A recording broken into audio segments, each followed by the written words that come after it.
Bonjour à toutes et à toutes, ici Franck de Technique Photo Nature et dans cette vidéo je vais vous montrer comment réaliser un système de travelling motorisé linéaire.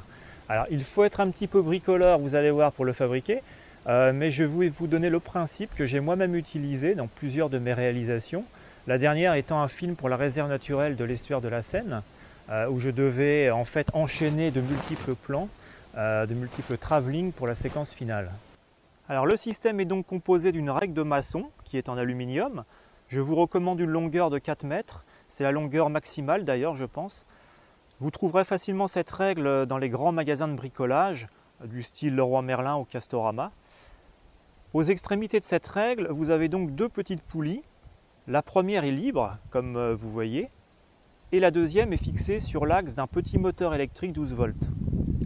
Ce moteur électrique, qui est ici un moteur récupéré sur une machine à écrire, si je me souviens bien, comporte un réducteur. Alors le réducteur, c'est en fait une série d'engrenages qui permettent de plus ou moins démultiplier le mouvement et d'obtenir à la sortie une rotation plus lente de l'axe de la poulie, mais néanmoins avec un couple important. Vous pouvez facilement trouver des moteurs électriques avec un réducteur intégré dans le domaine du modélisme, puisque beaucoup d'engins télécommandés en utilisent. Sinon, je vous recommande de jeter un œil sur le site en ligne conrad.fr, qui est un excellent site vendant des composants électroniques, et ils ont également une partie modélisme assez importante à leur catalogue. Vous voyez ensuite qu'il y a un chariot qui est juste une planche en bois sur laquelle est fixé 4 roues sur la partie inférieure et 4 autres roues sur la partie latérale, et ceci pour éviter bien sûr le déport du chariot pendant le mouvement.